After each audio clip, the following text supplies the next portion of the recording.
how about this women's basketball phenomenon, and how all of a sudden Caitlin Clark, well, not all of a sudden, she's been doing it for 4 years, but really the last 2 years, has put women's basketball squarely right there in the front of everybody, and everybody enjoying it and looking forward to watching her play, and her play against LSU, her play against South Carolina. And I have to say, not only was she what I consider a big winner through this whole thing, but the other big winner through this whole thing is Dawn Staley, the coach of South Carolina. I mean, she had a deep team, and that team they're going to be good. They're going to be good for a bunch of years. But what she said after the game about Caitlin Clark and how she kind of diffused all this vitriol out there in regards to this young woman who is just an incredible basketball player. She sees the basketball court like Larry Bird saw the basketball court. She passes like Larry Bird. She makes plays. She gets rebounds. She can hit threes. But very few people see their sport the way the real true superstars see the sport. You know, she's not flashy. She's just incredibly,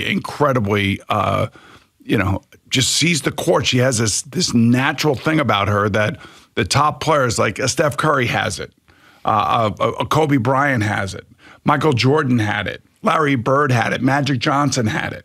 You know, they see the court differently. They see it better than and more clearly than anybody else. And a lot of times she'll throw a pass and her teammate will have a hard time handling it because they can't believe that the pass is coming to where it's coming to. So it's unfortunate she didn't get her national championship, but her legacy will stand the test of time as one of the, if not the greatest single college female basketball player of all time. Yeah, I watched a lot of this yesterday. The fact that it was on at 3 p.m., tipped off at 3 p.m. was perfect. You didn't have to stay up at 9 o'clock tip-off like you get with the men's college basketball.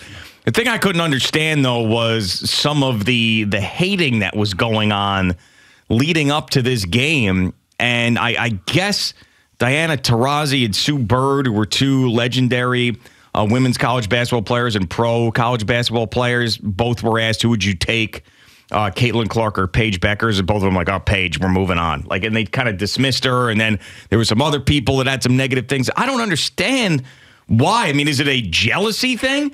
I mean, the fact that Caitlin Clark was the person to put women's college basketball in a place that had never been in, and they weren't able to do it with their greatness, so they resent her. I don't understand. Well, I think there's a couple things going on here. There is one, those girls went to UConn, so they're going to support Paige Beckers and Gino Auriemma and their program, and their program is basically what all programs aspire to be. By the way, so you can understand. I understand a little bit of that. There's a little bit of homerism in that. I just think that Dawn Staley said it best. She carried college women's college basketball on her shoulders, and for that, I thank her for putting us on the map. For what there have been other great players too. There's been a lot of great players, but this player in particular just is a different player. She I just went over and compared her to some other players that I think had the same abilities that she has. I don't know if it has anything to do with the fact that she's in Iowa, and you can't believe that this Iowa girl who stayed in Iowa, and she gets a lot of commercials. She's all over the place. She gets a lot of play. She's the AP Player of the Year. So I saw some people ready to, her legacy is not going to be fulfilled unless she wins the national championship. Her team played 6 girls yesterday, and Dawn Staley played 9. And Dawn Staley has a bunch of freshmen, she calls them freshies, that are tremendous basketball players in their own right. That, Iowa, I think, just ran out of gas, if you ask me. And you watch the way that South Carolina plays. They are tough. And that they are Dawn Staley tough. And she said it after the game. She thanked Caitlin Clark, but she also completed a remarkable 38-0 season with a team that she said that, early on she wanted to retire because she was so frustrated with them. And it turned out to be, I'm sure it will be the highest rated basketball game of all time for women, beating out the UConn Iowa game on Friday night. So, well, I mean, I think it has to be. Plus, a Sunday afternoon is sort of the as you know, in the NFL, the Sunday 4 o'clock window is the most watched. I think Sunday afternoon is just a perfect time for people to to sit down and watch TV and watch sports. But, her going to the WNBA now, it's not going to be nearly as exciting. I don't think that people are going to be locked in and following her career like they were now. I think the special nature of college basketball and the tournament and all of that. I just you see all these celebrities that are showing up to these games, and you see, is Jason Sudeikis going to go to all her WNBA games now too? Is Dave Portnoy going to show up and watch her as a member of the Indiana Fever? I mean, probably not. So if she can't put the WNBA in a better place and more popular, then nobody will be able to. I just think that, with college basketball and these other storylines that have happened, Caitlin Clark has been, she's the epicenter of it, and no pun intended with the earthquake stuff, but she's in the middle of it all. But you got this South Carolina team that's undefeated. You got Angel Reese over here. You got UConn and Paige Beckers and Gino Auriemma. So there's a lot of stories, star power, right around they're revolving around the sun that is Caitlin Clark. So that's why I think it was so popular. I couldn't tell you. I don't think that the Sabrina Ionescu Caitlin Clark rivalry is going to put the WNBA in a place that it's never been. Right? The WNBA was smart. They built a super team here in New York that played over in Brooklyn. They win the championship. They beat the Vegas Aces. I think they beat the Vegas Aces. No, the Vegas won. No, Vegas won. Vegas won. Okay. You remember Mark Davis was celebrating and dancing? Oh, that's right. Yeah. So, but the point being is that they built this team in New York to be able to go up against this Vegas team because they're in the middle of contracts now, TV contracts. And all of that is going on behind the scenes. And now with Caitlin Clark coming to the WNBA, you would think that, now all of a sudden they have stars that are coming. And this is the kind of Angel Reese is coming to the WNBA. This is the kind of stuff that, could really help the WNBA sell and be able to negotiate from